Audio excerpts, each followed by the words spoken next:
Well, ladies and gentlemen, here we are again at the beautiful backdrop here at the Embassy Suites Resort, the hotel that is too expensive for me to stay at, but I am here at the 2019 NC GOP Republican Party Convention. Now, in this video, we're going to talk about the first order of business on Friday, day one of the convention, which was the breakout sessions. There were two different. I've been walking around all morning, burning up here, sweating. So excuse me. There were three breakout sessions to pick from, and you had two time slots. You had from 10 to 11, and then from 11:15 to 12:15. There was one breakout sessions that was called a county countdown. And basically what that was, it was about put on by the DCCA, and it was about training county chairmen to go through the whole 2-year election cycle, what you should do in each month. I did not go to that one. I did see an excerpt of it on the Tuesday night conference call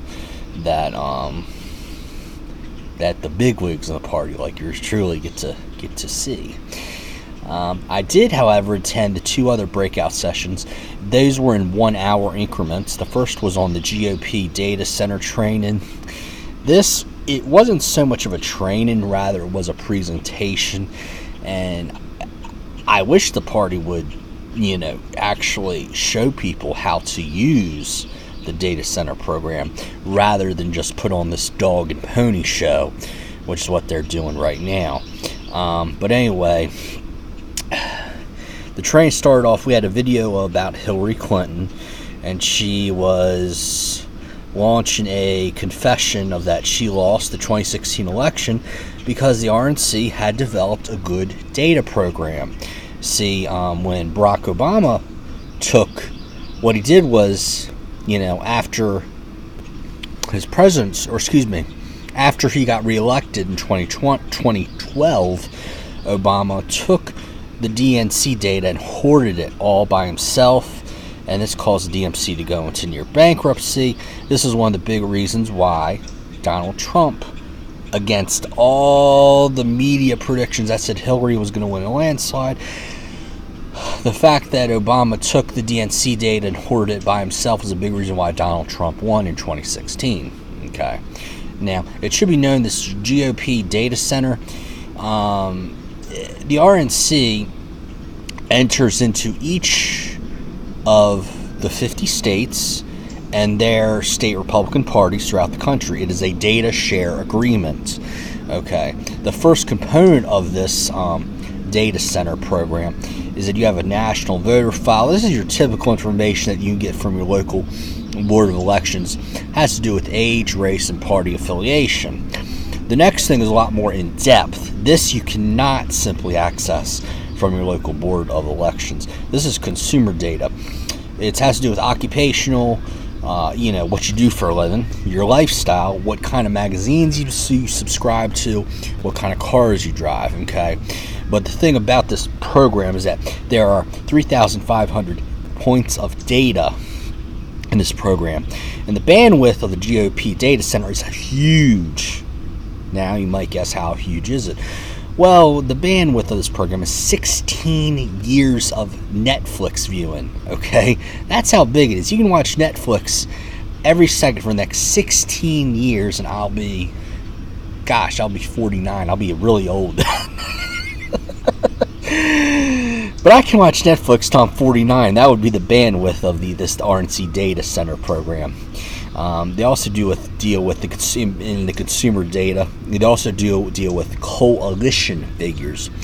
In other words, what part of this consumer data is blue collar workers and what part of it is working mothers? Okay. Another thing is election results and GIS shape files. That's dealing with your historical election results and turnout statistics. That's also fairly readily available in other sources, not just the GOP Data Center. Absentee and early voting data. This is updated daily, and this is also things you can get from your local board of elections too.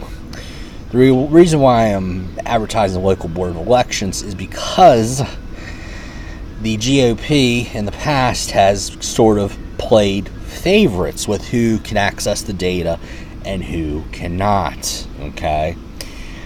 But the thing about the absentee and early voting data, it's updated daily. So basically, you can look at the people who have requested an absentee ballot but have not turned it in. The ones who have not turned it in, you want to, chase those people. Basically, make sure you call them like every day if you have to until they turn in the absentee ballots, or go to One Stop Voting. Next, we have a video. It's from Brad Parscale. I think that's his last name. He was the 2016 data director for Donald Trump. Now, because he did such a good job as data director, he's been promoted to 2020 campaign manager. And in this video with Brad Parscale from CNN is even admitting that the DNC is behind in data collecting. Okay. And then the presenter of this breakout session said that there was an event in El Paso, Texas. 75% of the people were from New Mexico. Now, why is that significant? Well, New Mexico is a very blue state. 52% of the people at this Donald Trump rally in El Paso were Democrat. Yeah. It's also another thing the media misses a lot. Okay. Next thing we looked at was voter scores. We looked at scenarios looking at turnout. Some scenarios that we looked at were, okay, what if on election day we had 5% more Republicans than what the voter scores show right now? Another thing is, what if the electorate was 10% more Hispanic? That would probably favor the Democrats. Okay. But now in the 2014 Senate race here in North Carolina between Tom Tillis and Kay the Pagan Hagen, the RNC model always had Tillis ahead, while Real Clear Politics, which is a more middle-of-the-road mainstream media outlet and political source, Real Clear Politics always had Tom Tillis down. When you look at the swing voters, we looked at a data model of a swing voter, okay? And again, these are people who, 1 year they'll vote Republican, next year they'll vote Democrat, and they go back and forth, like my head right now. Ooh, I'm getting kind of dizzy. But anyway, this particular swing voter simulation, this person was 44% likely to vote for the GOP. What's the problem with that? Well, they're 56%, if you do the math, obviously 100 minus 44, 56% likely to vote for the Democratic candidate. However, when you look at the issues, 92% likely to be motivated by taxes. 30% is motivated by social issues. So in other words, if you have a Republican candidate and they talk mostly about how bad taxes are and they want to cut taxes, and they stay away from talking about social issues, this particular swing voter would more than likely vote for the Republican candidate. Okay. We also have DGT disengagers. These are people who voted for Trump in 2016 but did not vote at all in 2018. Okay. Then we have your Republican downshifters. Okay. March 2017, these people were 68% likely to pull a GOP ballot in the 2018 midterms. You fast forward to January of 2018, it is now at 49% likely to pull a GOP ballot based on, that particular voter subset. Okay. And then finally, we have the Donald J. Trump overperformers. People who vote Trump but are not voting for the generic GOP ballot. That's another one the RNC is trying to track to as we move ahead to 2020.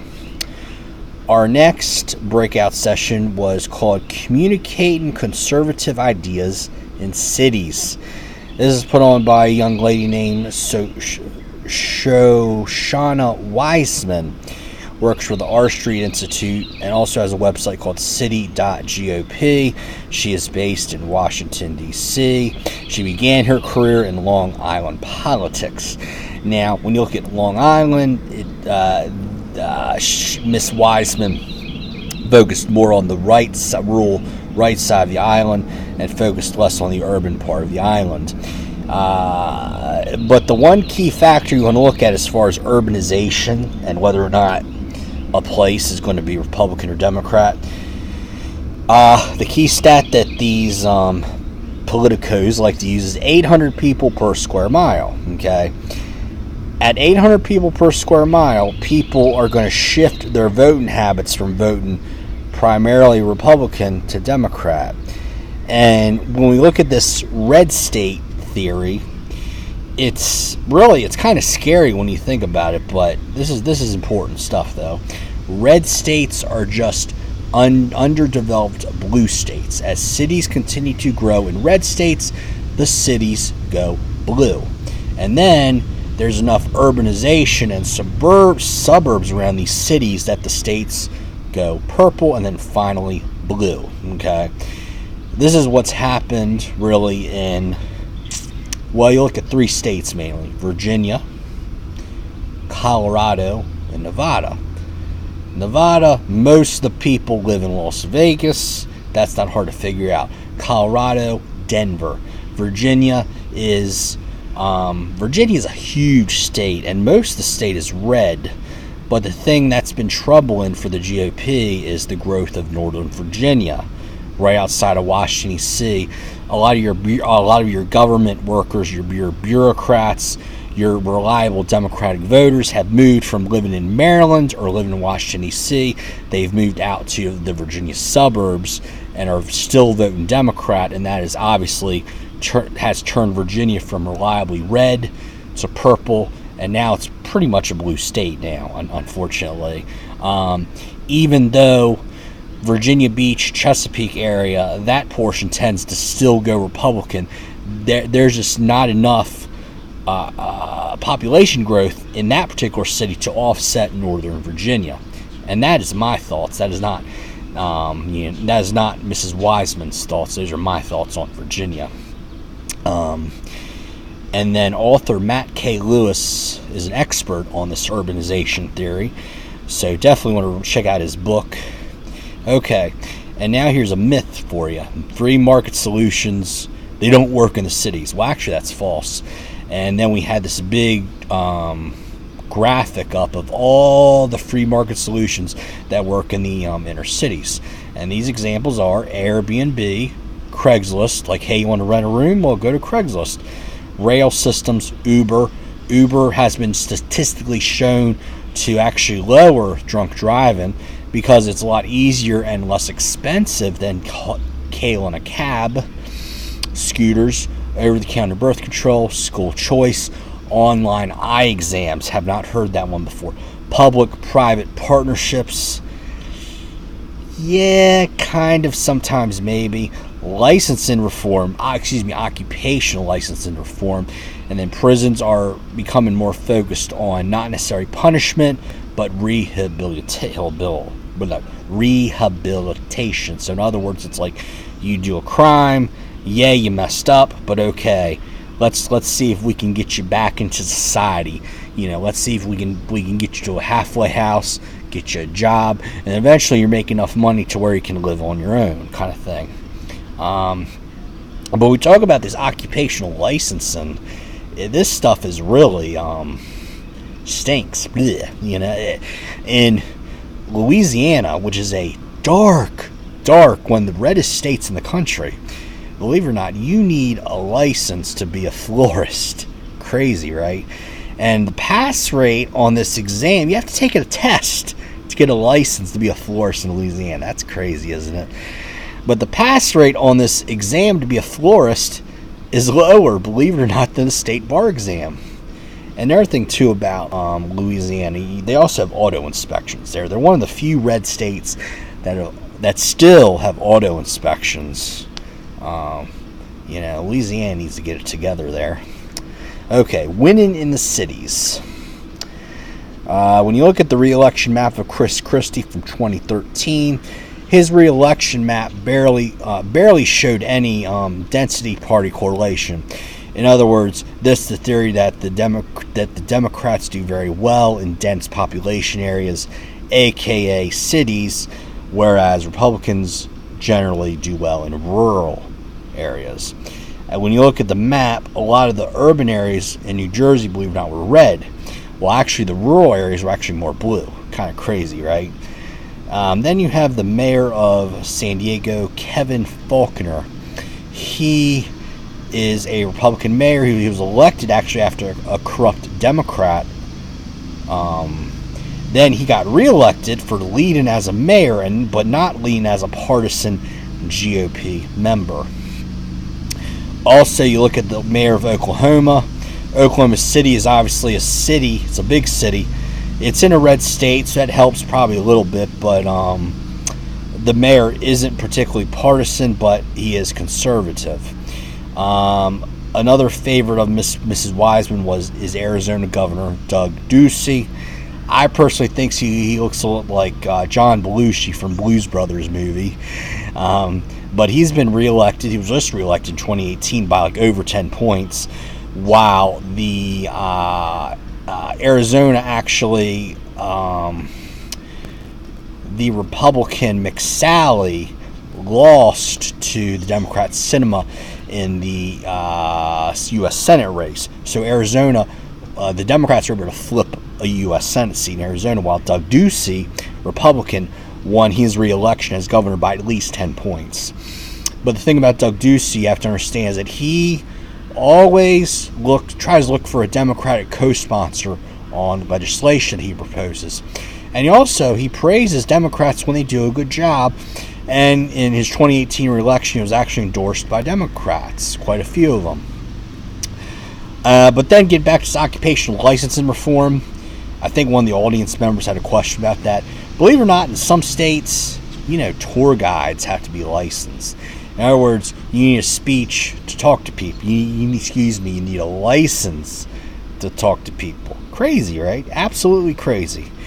But this is a violation of free speech, and it's something that will hopefully get fixed.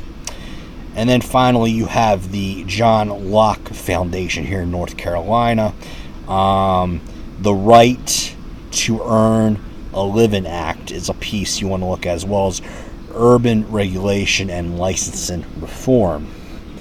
Okay, well, that's it for our breakout sessions. Coming up next, we're going to go into the Friday business session. Big stuff right there. Talk to y'all in a little bit. Bye-bye.